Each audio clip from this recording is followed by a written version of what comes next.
अल्हम्दुलिल्लाहिल्लज़ी वहदा वस्सलातु वस्सलामु अला मन ला नबिय्य बअदा अम्मा बअदु फ़अऊज़ु बिल्लाहि मिनश्शैतानिर रजीम बिस्मिल्लाहिर रहमानिर रहीम अला इन्ना औलिया अल्लाहि ला खौफुन अलैहिम वला हुम यहज़नून अल्लज़ीना आमनू व कानू यत्तक़ून सदक़ल्लाहुल अज़ीम। अल्लाहुम्मा रब्बि इश्रह ली सदरी वयस्सिर ली अमरी वहलुल उक़दतम मिन लिसानी यफ़क़हू क़ौली वजअल ली वज़ीरन मिन अहली। अल्लाहुम्मा रब्बि ज़िदना इल्मन नाफ़िआ इन्नल्लाह व मलाइकतहू युसल्लूना अलन नबी या अय्युहल्लज़ीना आमनू सल्लु अलैहि व सल्लिमू तस्लीमा। अल्लाहुम्मा सल्लि अला सय्यिदिना व मौलाना मुहम्मद तिब्बिल क़ुलूबि व दवाइहा व आफ़ियतिल अब्दानि व शिफ़ाइहा व नूरिल अब्सारि व ज़ियाइहा व अला आलिहि व सहबिहि व बारिक व सल्लिम दाइमन अबदा। या रब्बि बिल मुस्तफ़ा बल्लिग़ मक़ासिदना वग़फ़िर लना मा मदा या वासिअल करमी मौलाया सल्लि व सल्लिम दाइमन अबदा अला हबीबिका खैरिल खल्क़ि कुल्लिहिम। माह रबीउल आखिर जिसे माह रबीउल सानी भी कहा जाता है, इसकी 11वीं शब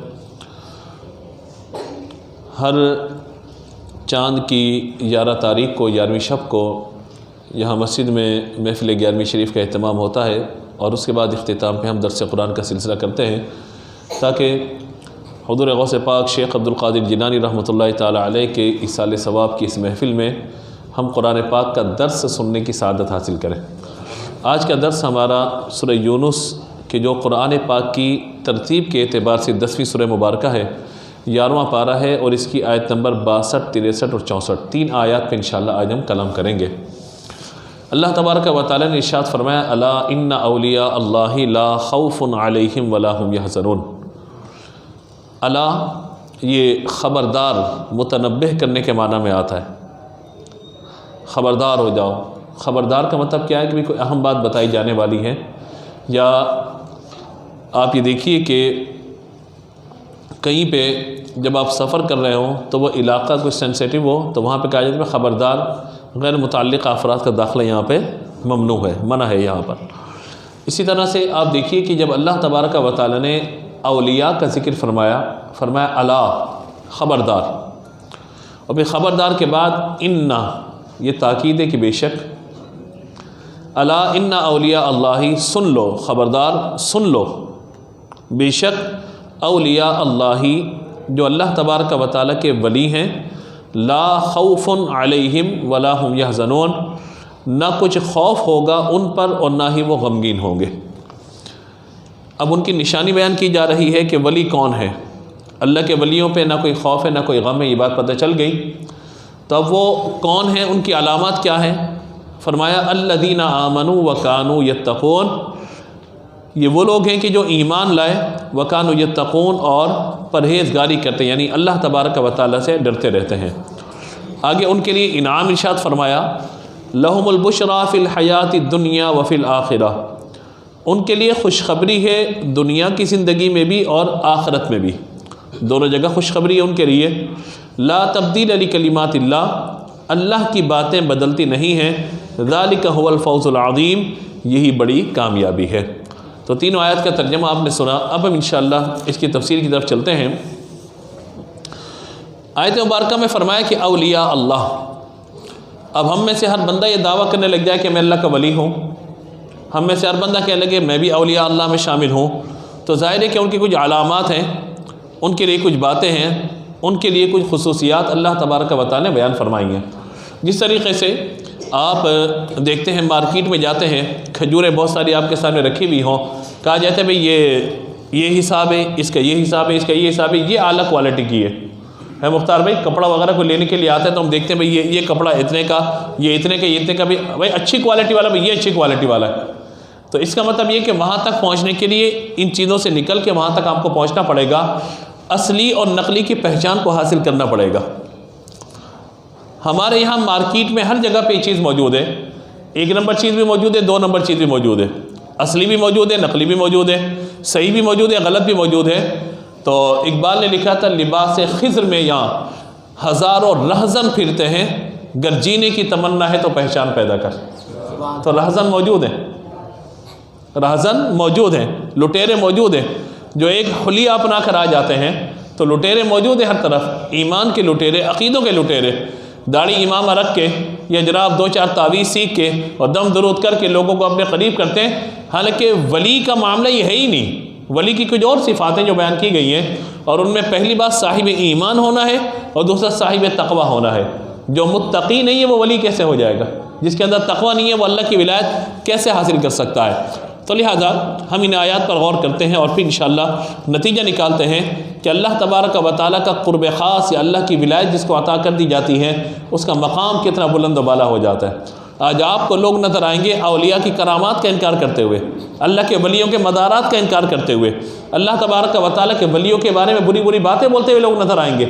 आज आपको लोग नज़र आएंगे कि जो औलिया के बारे में जो मुंह में आते हैं बोलते चले जाते हैं, भाई वली वली वली कुछ नहीं होता भाई, पर नमाज़ पढ़ो, रोज़ रखो, इबादत करो, बाकी कुछ नहीं होता, ये पीरी फ़कीरी बैत इसका कोई फ़ायदा नहीं है। ये लोग आपको बातें कहते हुए नज़र आएंगे। याद रखिएगा, आज के दर्स के बाद अगर आपने तवज्जो से इस दर्स को सुना तो आपको अंदाज़ा हो जाएगा कि आम मुसलमान में और वली में कितना बड़ा फ़र्क होता है। एक है रास्ते पे चलने वाला, एक है रास्ता बताने वाला, एक है रास्ता चलाने वाला। मैं इसको और आसान कर देता हूँ। मिसाल के तौर पे आप अपनी मर्ज़ी से कोई सब्जेक्ट सेलेक्ट कर लीजिए, या बच्चे सब जमा हो जाएं कि हमें किसी उस्ताद की ज़रूरत नहीं है, किसी कारी साहब की ज़रूरत है, किसी टीचर की ज़रूरत नहीं है, हम खुद ही पढ़ लेंगे, खुद ही पढ़ा लेंगे। और आसान कर दूँ इसको, और आसान कर देता हूँ। 10-15 मरीज़ जमा हो जाएं कि हमें डॉक्टर की ज़रूरत नहीं है, हम खुद एक दूसरे का इलाज कर देंगे। बताइए इलाज हो जाएगा? हाँ, हमारे ठेके में आ जाएगा। हज़रत फजर के बाद 5 जनाजे पढ़ाने, ज़ोहर के बाद 8 हैं, असर के बाद 10 हैं, मगरिब में 15 हो गए, इशा में 40 हो गए। ये सारा मामला हमारा हो जाएगा। और यहाँ से मय्यत बस की बुकिंग चल रही होगी और गोरकन के बड़े मज़े आ रहे होंगे, भाई अच्छा ये सारे खुद ही अपना इलाज करते रहें ताकि हमारा रोटी पानी तो चलता रहे, हैं जी? तो कभी ऐसा होता है? आप बताइए कि मरीज़ खुद मिल जाए कि हम अपना इलाज कर लेंगे। तो याद रखिएगा, हम अब गुनाहों के मरीज़ हैं, हम गुनाहों के मरीज़ हैं। हमारा दिल गुनाह कर कर के स्याह हो गया। हमें कोई ऐसा चाहिए जो हमें बताए कि ये ज़िक्र करोगे तो अल्लाह तबारक व तआला तुम्हारे दिल को यूँ साफ़ करेगा। जिस तरह डॉक्टर पहले होता था, नफ्स चेक की जाती थी, और अब डायरेक्ट डॉक्टर कहते ये है, जाओ भाई ब्लड टेस्ट करवा के आओ। पहले ब्लड टेस्ट करवा के आओ, टेस्ट होगा, मर्ज़ की तशख़ीस होगी, फिर इलाज शुरू होगा। तब तक के लिए आप ये छोटी दवाई ले लीजिए, खा लीजिए। याद रखिएगा, इसी तरीके से माहिर तबीब, और अगर वो शख्स कि जिसको अल्लाह तबारक व तआला ने किसी मनसब पे फाइज फरमाया है, तो ये उसकी ज़िम्मेदारी होती है कि वो मर्ज़ की तशख़ीस करेगा। पहले हमारे क्या होता है, अल्लाह का कुरान मौजूद है, हदीस मौजूद है, पढ़ो भाई, जिक्र करो, करते रहिए, जिक्र करते रहिए, जितना करना हो आपने उसकी बरकतें मिलेंगी। लेकिन याद रखिएगा, दवाइयाँ मेडिकल पे मौजूद हैं, दवाइयाँ मेडिकल पे मौजूद हैं, लेकिन तशख़ीस के बगैर अगर दवाई खाएंगे तो क्या होगा भाई? ये फ़ायदा होगा, नुकसान होगा? नुकसान हो जाएगा। क्यों? आप कहें भाई वो दवाई उसने खाई थी, मैं भी खा रहा हूँ, उसने दवाई खाई थी, वो सही हो गया, मैं दवाई खा रहा हूँ, बीमार हो रहा हूँ। तो भाई जिस मर्ज़ के लिए, अच्छा बात का फार्मूला एक होता है, लेकिन बचपन, जवानी, बुढ़ापा, सेहत, कैफियत, इस चीज़ को देख के डोज दी जाती है। कितनी डोज देनी ये भी पता होना चाहिए आपको। बाद औक़ात का हम 1.25 लाख का विर्द कर रहे हैं, हम ये चिल्ला काट रहे हैं, बाबा अभी अव्वल इब्तिदान और आदा वदायत को इख्तियार कीजिए, अभी आपके लिए वक्त बाकी है 1.25 लाख करने का, अभी ना कीजिए आप ये। अच्छा, फिर अपनी मर्ज़ी से वो आयत करीमा, अपनी मर्ज़ी से जलाली वज़ाइफ और अल्लाह ताला की अस्माए जलालिया को पढ़ना शुरू कर देते हैं। फिर क्या होता है कि बाद औक़ात, समझ गए, दिमाग उल्टा हुआ, फिर आते हैं, हज़रत अब बताएं, अबे अब हम क्या बताएं, सब कुछ करके आ गए, अब क्या बताएं? तो याद रखिएगा कि ये एक बाकायदा उस्ताद की ज़रूरत होती है, रूहानी मुआलिज की ज़रूरत होती है, रूहानी तबीब की ज़रूरत होती है, जो आपकी कैफियत को देख के आपको बताएगा कि आप इस वजीफ़े को इख्तियार कीजिए, अल्लाह तबारक व तआला इसकी बरकत से सारे मामलात को आसान फरमा देगा। देखिए, सरकार गौसे पाक रहमतुल्लाहि तआला अलैह की निस्बत के हवाले से आज की महफ़िल है, मशहूर वाक़या है आपका, बहुत सारे कुतुब निगारों ने इसको लिखा, सीरत निगारों ने। सनद क्या है मैं उससे बात नहीं कर रहा, समझाने के लिए तमसीलन एक बात पेश कर रहा हूँ। वो कहा जाते हैं कि एक माँ अपने बच्चे को लेकर आई आपके पास और कहा कि हुजूर मैं चाहती हूँ ये आपके पास इल्म हासिल करे। तो आपने फरमाया ठीक है, छोड़ दीजिए इसको तलबा के पास। अब उस बच्चे को कहा गया भाई सूखी रोटी खाओ, थोड़ा मुजाहिदा रियाजत करो, पढ़ो भी सही, सारे मामला। अब वो ज़िंदगी गुजार रहा है। उसकी माँ जब आई, देखा कि बच्चा हम सेहतमंद छोड़ के गए थे हैं, और बच्चा अब तो बिल्कुल धान पान सा, कांगड़ी सूखा, सिंगल पसली। और सरकार गौसे पाक के पास आई शिकवा लेकर, तो देखा कि आप माशाल्लाह गोश्त तनाउल फरमा रहे हैं। और बाद लोगों ने लिखा कि मुर्गी खा चुके थे, हड्डियाँ साथ पे रखी हुई थी। तो उसने कहा कि खुद मुर्ग मुसल्लम, हमारे बच्चों को सूखी रोटी के टुकड़े, आपने हाथ मारा, कुम बिइज़्निल्लाह, अल्लाह के हुक्म से जिंदा हो जा, मुर्गी जिंदा हो गई, मुर्गी जिंदा हो गई। मैंने पहले अर्ज़ किया तमसीलन ये बात करो, मुर्गी जिंदा हो गई। आपने फरमाया अभी तेरे बेटे का वो मकाम है, जब इस मकाम पर आ जाएगा फिर अल्लाह ताला उसमें ये करामत भी अता फरमा देगा। तो हमारे यहाँ इन चीज़ों का इनकार कर दिए जाते हैं, वली की कोई हैसियत नहीं। या अल्लाह अकबर। हम सफ़र में थे तो एक साहब कुछ अड़ने लगे थोड़ा सा, देखिए जी वली वली कुछ भी नहीं होता, ये लोगों ने बिदअतें शुरू कर दी, मदारात बनाना शुरू कर दिए, और देखिए मदारों पे हाथी देते हैं, सजदे करते हैं, ये करते हैं, कितना बिदअती काम है। इस्लाम तो बिल्कुल कामिल वाज़ेह बातें करते हैं। अब हम खामोश सादा से टोपी हमने पहनी हुई, तस्वीर पढ़ते रहे हम बैठ के अपने, हम चाह नहीं रहे थे कि उससे कोई बहस करें, कोई बात करें, क्योंकि जाहिर है कि अपनी इज़्ज़त अपने हाथ में होती है। अब सामने वाला जाहिल जट आदमी दो चार तबलीग के क्या होते हैं, मतलब वो सफ़र कर लिए और मतलब अपने आप को अक़ल कुल समझने लग गया बंदा। हमने कहा कि जनाब ठीक है, छोड़िए, आप अपनी बात करते रहिए।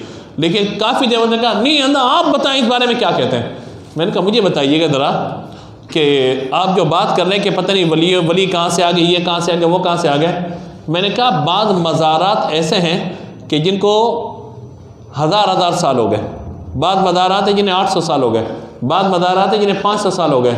बताइए वली पहले आए हैं या आप जैसे बिदअती पहले आ गए? वही वली तो पुराने हैं, औलिया के मज़ारात तो पहले से मौजूद हैं। तो बताइए दीन का काम उन्होंने किया या आपने किया है? अब ज़बान कोई जवाब देने की उनमें सकत नहीं थी, बात नहीं थी कोई भी। तो बात यह है कि हमारे यहाँ आज नौजवान तबका अक्सर ये बात करते हैं वली कहाँ से आ गए, मदारात कहाँ से आ गए, ये कहाँ से आ गए, लाल शहबाज कलंदर कहाँ से आ गए, बहादुर ज़करिया मुल्तानी कहाँ से आ गए, ख्वाजा नक्शबंद कहाँ से आ गए हैं, ये कहाँ शाहरुख ने आलम कहाँ से आ गए। ये सारी बातें हमारे यहाँ हो रही होती हैं। भाई छोड़ दें, मदारात करना जाए, ये ना करें, वो ना करें। अल्लाह अकबर। याद रखिएगा अल्लाह के वलियों का अगर वजूद ना हो, ये कायनात सारी की सारी फ़ना हो जाएगी, ख़त्म हो जाएगी। अला इन्ना औलिया अल्लाह, अल्लाह के वलियों पर ना कोई खौफ है ना कोई गम है। जब आयत नाजिल हुई ना, सहाबा किराम अलैहिम रिदवान ने हुजूर की बारगाह में अर्ज़ की, या रसूल अल्लाह ये वली कौन है। अब सहाबा ने हुजूर से पूछा ना वली कौन है, या रसूल अल्लाह आप इरशाद फरमाइए विलायत किसे कहते हैं, वली किसे कहते हैं, विलायत की किसको अता की जाती है और वली कौन होता है। अब सहाबा ने नबी मुकर्रम अलैहिस्सलातु वस्सलाम से पूछा इस आयत के बारे में, अला इन्ना औलिया अल्लाह, कि अल्लाह के वलियों पे ना कोई खौफ है और ना कोई, बोलिए, गम है, ना कोई खौफ है ना कोई गम है। साहबा ने हुजूर से पूछा तो मेरे आका अलैहिस्सलातु वस्सलाम ने फरमाया, उसूल बयान फरमा दिया, फरमाया इज़ा रुऊ ज़ुकिरल्लाह, अल्लाह का वली वो है जब तो उसे देखेगा तुझे अल्लाह की याद आ जाएगी। बोलिए अल्लाह का वली कौन है? जिसे देखें तो, भाई मज़ा नहीं आ रहा, आवाज़ से बोली, जिसे देखें तो अल्लाह याद आ जाए। मैंने कहा वली अपने जिस्म के साथ अपनी ज़ाहिरी ज़िंदगी में मौजूद है तो उसकी सोबत में बैठने वाले का दिल अल्लाह की याद से मामूर हो जाता है, अल्लाह की याद उसके दिल में होती है। लेकिन अगर वो वली कब्र के अंदर भी चला जाए तब भी उसके मदार पे जाने वालों का दिल अल्लाह की याद से मामूर हो जाता है। तो उसूल तो हुजूर ने खुद बयान फरमा दिया ना कि वली कौन है, बोलिए, जिसे देखें तो अल्लाह याद आ जाए। मैंने कहा जिनके मज़ारात पे अल्लाह का इतना जिक्र हो रहा है, उनकी सोबत में बैठने वाले, उनकी सोबत फैज़ याफ्ता, अल्लाह ने उन्हें विलायत अता फरमा दी है, तो बताइए कि जो कब्र के अंदर मौजूद है अल्लाह ताला ने उसे कितना बड़ा मकाम और मर्तबा अता फरमाया होगा।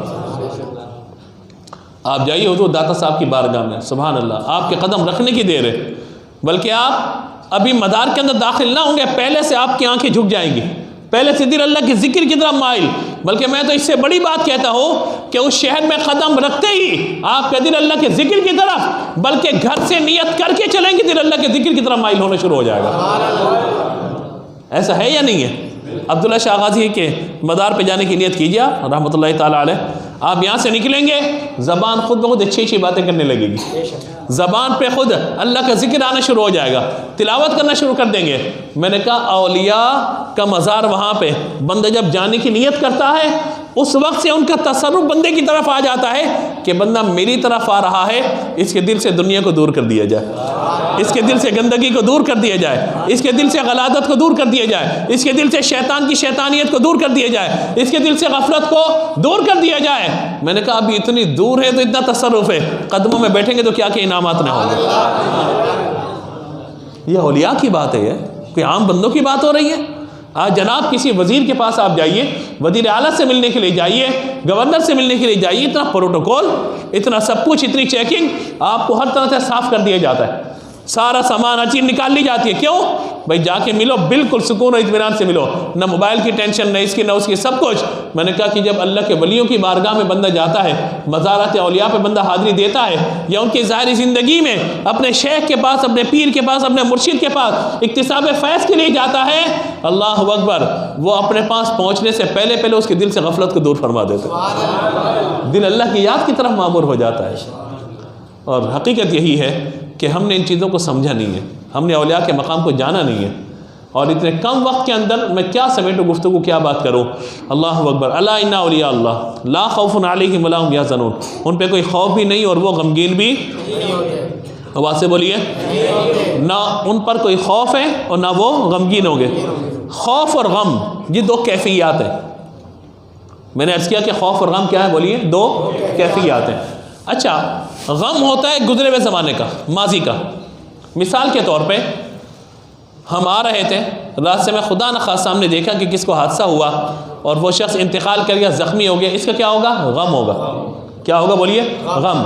आइंदा कभी ऐसा ना हो जाए, इसका क्या होगा? खौफ होगा। तो गम हमेशा माजी का होता है, गुजरे हुए ज़माने का, और खौफ हमेशा फ्यूचर का होता है, मुस्तकबिल का।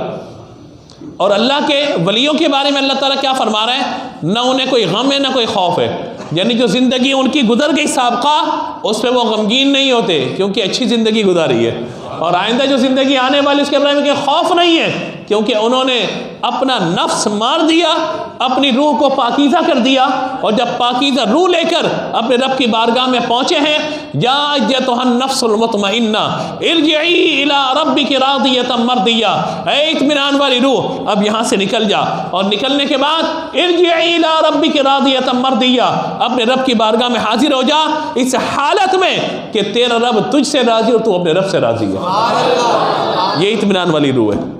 और हम आज उर्स मना रहे हैं, क्या करने बोलिए, आवाज़ से बोलिए।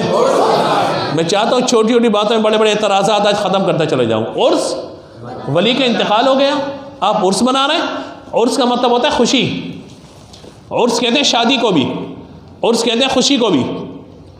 अब इंतकाल हो गया और आप खुशी मना रहे हैं, आप उर्स मना रहे हैं। अल्लाह अकबर, ये तो गलत है, ये तो नहीं मनाना चाहिए उर्स, यही तो बिदअत है। अल्लाह अकबर। ये सारी बातें आज हमारे यहाँ हो रही होती हैं। याद रखिएगा, कब्र में सवालात हैं। कब्र में क्या बोलिए, एक गुनाहगार मरता है, हम कहते हैं वफात पा गया। कोई और अगर वालिद साहब वगैरह हैं, हम क्या कहते हैं कि भाई वो इंतकाल कर गए। अच्छा, इंतकाल कर गए और मर गए, माना में क्या फ़र्क है बोलिए, हैं? और जब कोई शेख इंतकाल कर जाते हैं, हम कहते हैं दुनिया से पर्दा कर गए, पर्दा फरमा गए। ऐसे ही होता है ना, मर गए पर्दा फरमा गए। फ़र्क क्या है इसमें? सिर्फ तहजीब का फ़र्क है, माना एक ही है। वफ़ात पा गए, इंतकाल कर गए, पर्दा कर गए या मर गए। तहजीब का फ़र्क है, तमद्दुन का फ़र्क है, अदब व एहतराम का फ़र्क है, तमीज़ का फ़र्क है, ज़बान व बयान का फ़र्क है, और जिससे आपके लहजे का अंदाज़ा होता है कि आप कितने मुहज़्ज़ब हैं। आप जाइए किसी के वाक़ा में, सुने भाई आपके अब्बा मर गए, ये जुमला अच्छा है सुनने में, बोलिए ना। कहें कि आपके वालिद साहब इंतकाल फरमा गए, अच्छा अच्छा सुनने में लग रहा है ना। कहा भाई आपके मुर्शिद मर गए, तो मेरे ख्याल में अगला कत्ल इसी का होगा फिर जो बोल रहा है, हैं? और कहा भाई आपके पीर मुर्शिद पर्दा फरमा गए, विसाल फरमा गए।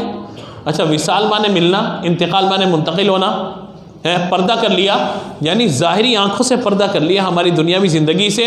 अल्लाह ने उन्हें एक ऐसी आदमी शान ज़िंदगी अता फरमाई जिसका हमें शऊर नहीं। लेकिन जो मैं बात अर्ज़ करना चाह रहा हूँ वो क्या है, उर्स। जब सवालात किए जाते हैं बंदा मोमिन से क़ब्र में, मर रब्बु का मादीनों का माकुंता तक़ुलु फ़ी हक़्क़ि हाज़ा रजुल, इस मर्द के बारे में तो क्या कहा करता था दुनिया में, यह बात हो गई। अब जब बंदा मोमिन जवाब दे देता है, जहन्नम की खिड़की खुलती है, कहा जाता है जवाब न देता तो ये ठिकाना होता। फिर जन्नत की खिड़की खोली जाती है, ठंडी ठंडी हवाएं, अल्लाह ताला के इनामात। कहा जाता है कि हुजूर ने फरमाया हदीस में, उस ईमान वाले को ये कहा जाता है नम का नौमतिल उरूस। हदीस के अल्फाज हैं, नम सो जा, नौम है ना, नौमुन सोने को कहते हैं, नींद को। कहा जाता है नम सो जा। कैसे सो जा? का नौमतिल उरूस, जैसे दुल्हन सोया करती है। दुल्हन सोया करती है क्या मतलब? बेफिक्र होके कि उसके महबूब के अलावा कोई और उसको नहीं उठाएगा। का अब सो जा जिस तरह दुल्हन सोती है। अब जब क़यामत के दिन निदा होगी तो अल्लाह तबारक व तआला के हुक्म पर तेरी आँख खुलेगी, सारे गमों से आज़ाद, सारी परेशानियों से आज़ाद, सारी टेंशनों से आज़ाद। और इसको यूँ बयान फरमाया गया कि मुझे बताइए कि एक परिंदा पिंजरे के अंदर है, परिंदा जितना बड़ा पिंजरा कर दिए कितना उड़ेगा वो? इस मस्जिद के बराबर जो है वो आप परिंदे के लिए पिंजरा बना दीजिए, कितना उड़ेगा? यहाँ से उड़ा, दीवार मौजूद, वहाँ से उड़ा, वहाँ दीवार मौजूद, वहाँ से उड़ा, वहाँ दीवार मौजूद, वहाँ से उड़ा, वहाँ दीवार मौजूद, पिंजरे का जाला मौजूद है, वो जितना भी उड़ेगा लेकिन एक महदूद उड़ सकता है। कहा कि रूह जिस्म के अंदर जो कैद कर दी गई है वो एक पिंजरे के अंदर रूह को कैद कर दिया गया। और जब मुसलमान की रूह निकलती है अल्लाह ताला उसके लिए अर्श के दरवाजे खोल देता है, सारे दरवाजे खोल दिए जाते हैं। सैर कर अर्श की, आसमान की सैर कर। तो मुझे और आपको सैर करनी या नहीं करनी? और ये बात तजर्बे की बुनियाद पे आपसे अर्ज़ करूँ। बुजुर्गों ने फरमाया कि बंदा जब सोए तो बावुदू सोए। कैसे सोए बोलिए? आवाज़ से बोलिए, बावुदू सोए। बावुदू जो सोएगा रूह उसकी अर्श की सैर करेगी। और रूह और जिस्म का ताल्लुक एक ऐसा होता है कि जैसे कोई आपको हिलाता है फ़ौरन रूह जिस्म के अंदर दखुल कर जाती है। तो ये याद रखिएगा, इमाम जलालुद्दीन सूती रहमतुल्लाहि ताला अलैह ने एक बंदे मोमिन की कैफियत को बयान फरमाया कि बंदा कब्र में जाते न जाने कितने सालों तक कब्र के अंदर रहेगा, लेकिन फरमाया मोमिन बंदे की शान ये है कि अल्लाह तबारक व तआला जब उसको कब्र के सवालात के जवाबात के तौर पे इनाम अता फरमाते हैं। वो इनाम क्या है? कहा कि एक मोतियों का हार उसके गले में डाला जाता है। मोतियों का हार फरिश्ते उसके गले में डालते हैं। अब वो हार को देखते, इतना खूबसूरत कीमती हार, अब वो देख रहा है, देखते देखते अचानक हार का धागा टूट जाता है और सारे मोती ज़मीन पे बिखर जाते हैं। वो जल्दी जल्दी समेटता है, जैसे ही मोती समेट के फारिग होता है अल्लाह ताला क़यामत का ऐलान फरमा देता है। वो ये बताए मोती समेटने में कितना टाइम लगेगा? चंद सेकंड, चंद मिनट। अल्लाहु अकबर। अल्लाह ताला जिसके लिए चाहे बरज़ख के मामले को तवील फरमा दे और जिसके लिए चाहे बरज़ख के मामले को इतना कलील फरमा दे। ये अल्लाह तबारक व तआला ही का मामला है कि अल्लाह तबारक व तआला कैसी आसानी फरमाए। तो औलिया के बारे में क्या फरमाया इस आयत मुबारक में, आयत नंबर 62 में सूरह यूनुस की, कि ला खौफुन अलैहिम वला हुम यहज़नून। वो गमगीन भी नहीं होंगे साबिक़ा ज़िंदगी पर और मुस्तक़बिल में उनके लिए कोई खौफ भी नहीं होगा। वली विला से बना जिसका माना क़ुर्ब और नुसरत के हैं। वलीजुल्लाह वो है जो फ़राइज़ की अदायगी से अल्लाह का क़ुर्ब हासिल करे, अल्लाह ताला की इताअत में मशगूल रहे, उसका दिल अल्लाह ताला के नूर जलाल की मारफत में मुस्तग़रक़ हो। जब देखे क़ुदरत इलाही के दलाइल को देखे, जब सुने अल्लाह तबारक व तआला के कलाम की आयात सुने, जब बोले तो अपने रब की तारीफ़ और तौसीफ़ करे, जब हरकत करे तो अल्लाह की इताअत में हरकत करे, जब कोशिश करे तो उसी काम में कोशिश करे जो क़ुर्ब इलाही का ज़रिया हो, अल्लाह के ज़िक्र से न थके और चश्म दिल से खुदा के सिवा गैर को न देखे। ये सिफ़त औलिया की है। बंदा जब इस हाल को पहुँच जाता है तो अल्लाह तबारक व तआला उसका वली भी बन जाता है, उसका नासिर भी बन जाता है और अल्लाह तबारक व तआला उसका मुईन व मददगार भी हो जाता है। फिर वली हाथ उठाकर अल्लाह की बारगाह में जब दुआ करता है, अल्लाह से मदद तलब करता है, अल्लाह तबारक व तआला उसकी मदद फरमा देता है। और जब कोई औलिया का चाहने वाला इस वली के नाम से मदद तलब करते अल्लाह ताला से, अल्लाह तबारक व तआला अपने इस वली के नाम की बरकत से लाज रखता है और अल्लाह तबारक व तआला उसकी मदद फरमा देता है। मदद अल्लाह ही करता है, चाहे वली अपनी ज़बान से अल्लाह की बारगाह में अर्ज़ करे या उसका कोई मुरीद, उससे कोई ताल्लुक़ रखने वाला इस शेख के वसीले से अल्लाह की बारगाह में दुआ करे। इसीलिए कहा जाता है कि जब शेख अब्दुल क़ादिर जिलानी रहमतुल्लाहि तआला अलैह से इस बात को पूछा गया था कि हुज़ूर ये इरशाद फरमाइए कि अल्लाह ताला की बारगाह में आपका क्या मकाम और मर्तबा है, आपने फरमाया अल्लाह ताला की बारगाह में मेरा मकाम और मर्तबा ये है, इन लकुम यानी अगर मेरा कोई मुरीद जय्यद नहीं है, नेक नहीं है, तो वह मुतमईन रहे कि मैं अल्लाह ताला की बारगाह में नेक शुमार किया गया हो। और फरमाया कि मेरा नाम लेकर अल्लाह की बारगाह में दुआ करने वाला कभी खाली न लौटेगा। इसीलिए खत्म क़ादरिया में जब हम पढ़ते हैं या हज़रत शेख सैयद अब्दुल कादिर जिलानी शैअन लिल्लाह, अल्लाह के लिए मदद कीजिए, तो शेख अब्दुल कादिर जिलानी रहमतुल्लाहि तआला के वसीले से अल्लाह तबारक व तआला मदद भी फरमाते हैं, मुश्किलात को आसान भी फरमा देता है। बोलिए मदद किसने करनी है? आवाज़ से बोलिए। अकीदा दुरुस्त सीख के जाइएगा। मदद कोई ज़ाती तौर पे नहीं कर सकता। ना मैं और आप एक किसी को ख़तरा दे सकते हैं, ना ज़र्रा दे सकते हैं, ना हम किसी के लिए कोई दो लफ्ज़ भलाई के बोल सकते हैं। लेकिन अल्लाह तबारक व तआला की आदत मुबारक है, अल्लाह की आदत करीमी है कि अल्लाह तबारक व तआला बंदों को बंदों का मददगार बना देता है।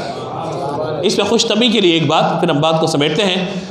वो कहा जाता है कि हुजूर दाता साहब रहमतुल्लाहि तआला की बारगाह में एक शख्स खड़ा हुआ था और कह रहा है दाता साहब मैंने रोटी खानी है, तुसी इंतज़ाम करो मेरा। नाज है, मेरा इंतज़ाम कीजिए, मुझे खाना है वगैरह वगैरह, या मुझे कोई रकम चाहिए। बोले जा रहा है। अब एक साहब जो वहाँ पर मौजूद थे कह रहे मैं देखता हूँ दाता साहब कैसे देते हैं इसे। मैं भी तो देखा कहते हैं कि दाता देंदा है, मैं भी देखता हूँ कि कैसे मिलता है यहाँ से। मैं मांगता रहा दाता साहब मैनू दो, मैनू चाहिए ने हैं, लगा हुआ है भाई। अल्लाह अकबर। उसने कहा वो बंदे इनसे क्यों मांग रहा है, ये कहाँ देंगे, इधर आप निकाले जेब से पैसे दिए और कहा जा जो काम करने कर, इनसे नहीं मांगा कर। उसने कहा बात दाता बड़े बेनियाज हो, दिलवाए तो आप नहीं है, उससे दिलवाए जो आपको मानता ही नहीं है। दादा दिलवाए तो आप नहीं है, लेकिन दिलवाए उससे जो आपको बोलिए मानते ही नहीं है। क्या मतलब है इस बात का? अल्लाह ताला ऐसा नहीं होता बराह रास्त कोई मतलब किसकी मदद फरमा दे, बंदे ही बंदों के मददगार होते हैं। और ये मदद अल्लाह की तरफ से होती है। अल्लाह ताला किसके दिल में डाल देता है किसी गरीब की मदद करना। तो मदद बंदा किससे मांग रहा है बोलिए, आवाज़ से बोलिए। अल्लाह से मदद मांग रहा है। किसी नबी का, वली का या नेक अमल का वसीला अगर पेश कर रहा है तो उसका मकसद ये नहीं होता है वली मदद करेगा या फलां मदद करेगा, बल्कि मुराद ये होती है कि मदद करने वाली ज़ात किसकी बोलिए, अल्लाह तबारक व तआला की। इसका मतलब हरगिज़ ये नहीं है कि बंदा अल्लाह से ना मांगे। हम दुआ किससे मांगते हैं बोलिए, अल्लाह से। नमाज के बाद दुआ जब भी होती है दुआ अल्लाह से मांगते हैं। लेकिन क्या दुआ में वसीला देना जायज़ है या नहीं है, ये बात समझा रहा हूँ आपको। अगर कोई किसी का वसीला देकर दुआ मांग लेता है और वह ये तसव्वुर करता है कि मैं इन्हें खुदा का शरीक तसव्वुर नहीं कर रहा, बल्कि फ़कत ये नेक बंदे हैं, जब नमाज वसीला बन सकती है, रोज़ा वसीला बन सकता है, हाफिज़ कुरान का हिफ़्ज़ वसीला बन सकता है, जब नेक अमल वसीला बन सकते हैं तो नेक बंदा भी वसीला बन सकता है। लेकिन अहबत और ज़्यादा बेहतर ये है कि बंदा बराह रास्त अल्लाह ताला की बारगाह में अपनी अर्ज़ व मुराजात को पेश करे। लिहाजा आइए गुफ्तगू को समेटें। औलिया की निशानी क्या बयान फरमाई गई, अल्लज़ीना आमनू व कानू यत्तक़ून। वह साहिब ईमान भी होंगे, साहिब तक़वा भी होंगे।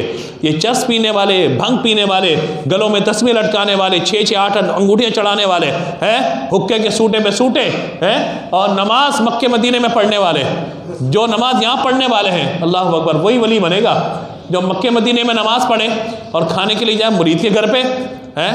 तो उसको कहो कि फिर वो अपनी हाजत पूरी करने के लिए USA या UK चला जाए फिर हैं, ये तो कोई बात नहीं हुई। नमाज मक्के मदीने में नजराने मुरीदों से हैं, 2 रंगी छोड़ दे एक रंग हो जा, सरापा मोम ये संग हो जा, ये 2 नंबरियाँ हमारे यहाँ चल रही हैं। और फिर अजीब व गरीब किस्म की कैफियत, और फिर ख़वातीन का मामला इस पर, क्योंकि ख़वातीन मौजूद हैं, थोड़ी सी उनकी भी जो है मतलब वो जहन साजी हो जानी चाहिए। ये बाद औक़ात होता है ख़वातीन पे जिन्नात आ जाते हैं, जिन्नात आ जाते हैं और वह तमाशा उछल कूद सारा लगा लिया।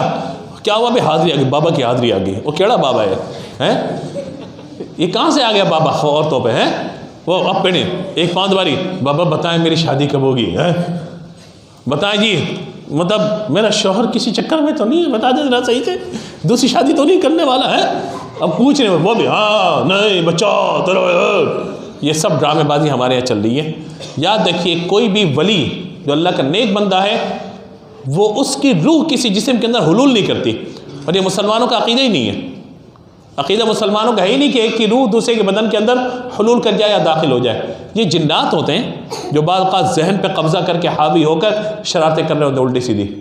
तो ऐसों को आला हज़रत रहमतुल्लाहि तआला ने यहाँ तक लिखा है, फरमाया कि जिन से गैब की बात पूछना, इसको कुफ्र लिखा है आला हज़रत ने। फरमाया कि निकाह था अगर तो निकाह ख़त्म हो गया औरत का, तो लिहाजा इतने मतलब मामलात हैं। तो ऐसा को छोड़ देना चाहिए थोड़ी देर, बोलो उछलो थोड़ी देर, खुद बहुत सेट हो जाता। जब कोई तमाशा देखने वाला ही नहीं है तो क्या होगा फिर। ख़वातीन ख़ास तौर पर इस हवाले से तवाहुमात से निकले, शौहर पे एतमाद करें, हाँ मेहरबानी करके। कहाँ चले गए भाई, मतलब यही हूँ मैं, कहाँ जाऊँगा। वो एक परसों पोस्ट आई थी बड़ी अच्छी थी, कहा कि वो चले बता देता हूँ आपको, बात निकल आई तो कहा कि वो बीवी ने शौहर को फ़ोन किया कि आप कहाँ पर हैं, तो उन्होंने कहा कि मैं कहीं काम में मसरूफ़ हूँ। मैंने कहा किस काम में, तो कहा बेगम मुतमईन हो, मैं कोई हराम काम थोड़ी करूँगा हैं। तो बेगम के सामने से कहा वो हराम की बात नहीं है, कि ऐसा ना आप किसी हलाल काम को करके आ जाए।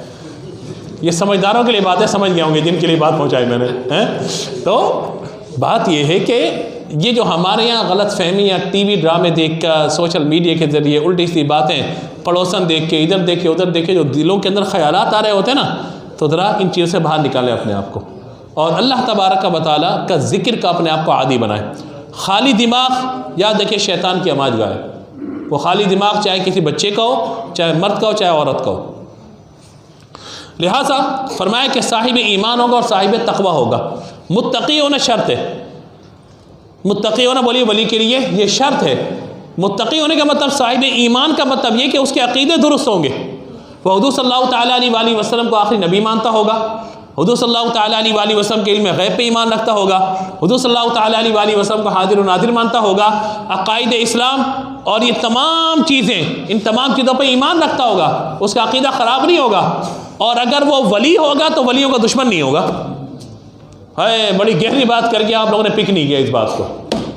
अगर वो वली होगा तो वलियों का, बोलिए आवाज़ से बोलिए, दुश्मन नहीं होगा। मज़ारात औलिया का दुश्मन नहीं होगा। वली हो गई वो जो वली को मानने वाला होगा। अल्लाह करे पहुंच गए जहाँ मैं पहुँचाना चाह रहा था आपको। वली कौन होगा, जो बोलिए वलियों को मानने वाला होगा। और एक बात अजीब सी बता दूं आपको, उलमा ने लिखा है कि जिसको विलायत दी जाती है वह सरकार गौसे पाक रहमतुल्लाह ताला के वसीले से दी जाती है। आला हज़रत ने लिखा, जो वली कब्ल हुए, बाद हुए या होंगे, सब अदब रखते हैं दिल में, ए मेरे आका तेरा। और सरकार गौसे पाक के अल्हम्दुलिल्लाह हम मुरीद हैं। मैं कादरी हूँ, शुक्र है रब्बे कदीर का, दामन है मेरे हाथ में पीराने पीर का। औलिया किराम में जो सबसे बड़ा मकाम है औलिया किराम में, वह सरकार गौसे पाक रहमतुल्लाह ताला अलैह का है।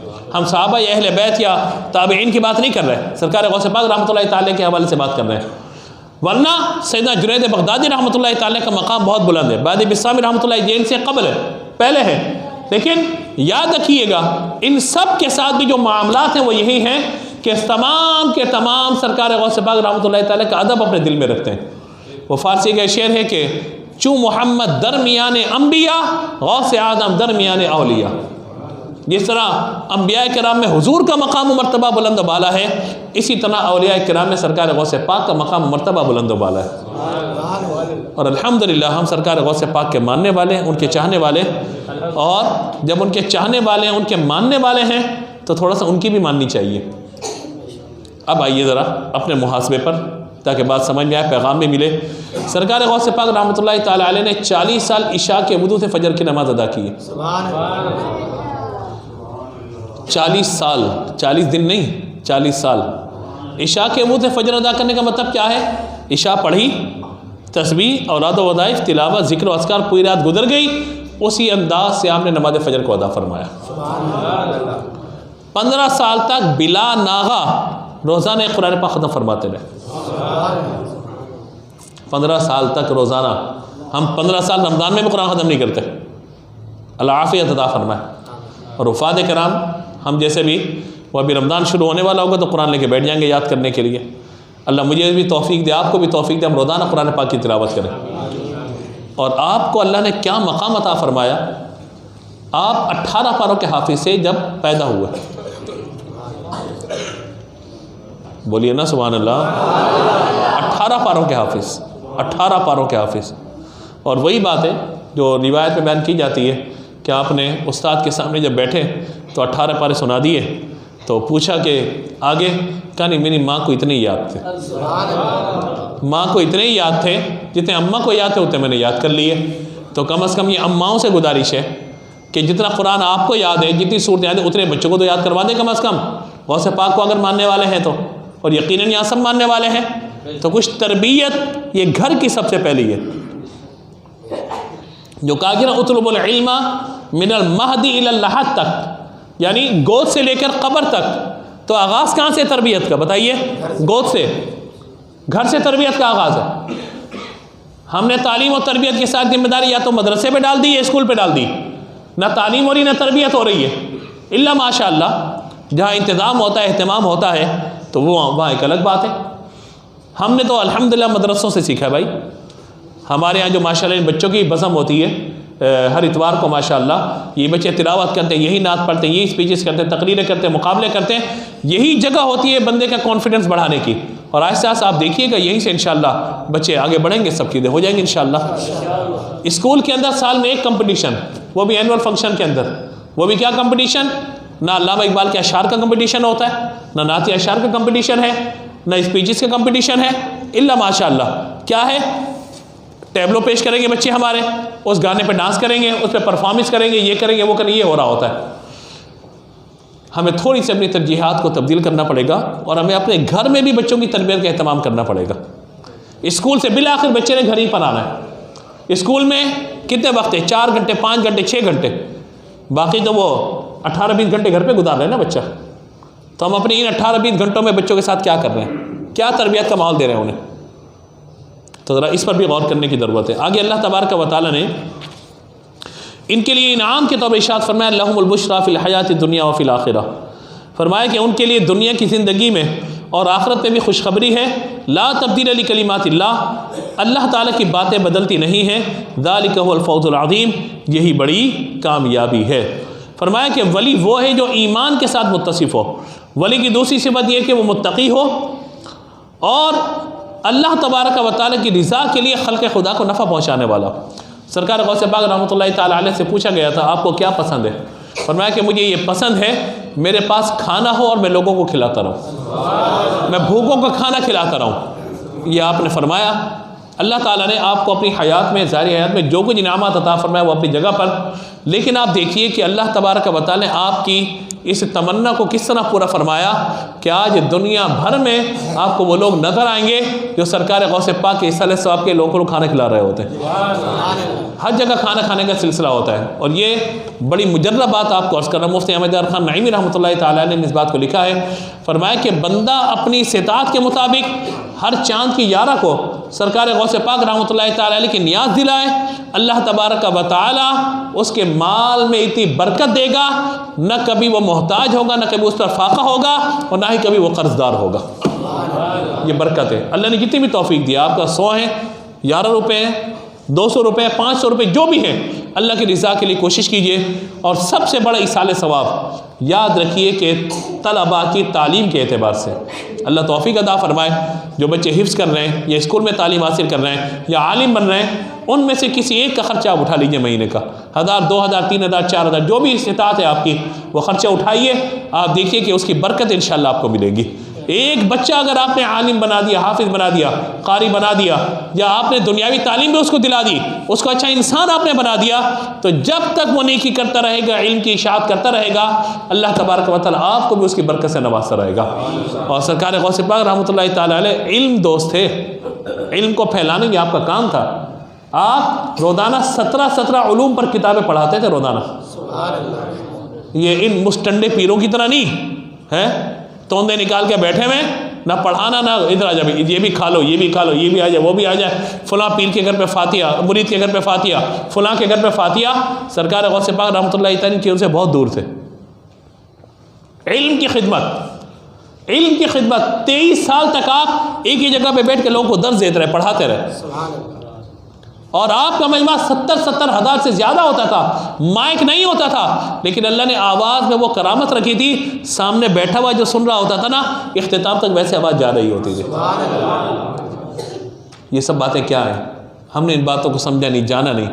आज भी अगर आप मदरसा निज़ामिया का दौरा कीजिए या जो सरकार गौसे पाक के मदार के साथ जो मदरसा है वहाँ को आप देखिए, वहाँ पे आपको आज भी इल्म नज़र आएगा, तालीम नज़र आएगी। अगरचे हालात कुछ जब तब्दील हो गए, जो जंग वगैरह हुई तो कुछ चीज़ें वहाँ पे ख़त्म हो गई हैं, लेकिन आज भी वो आपको मदरसा नज़र आएगा, वहाँ पे सब चीज़ें नज़र आएंगी।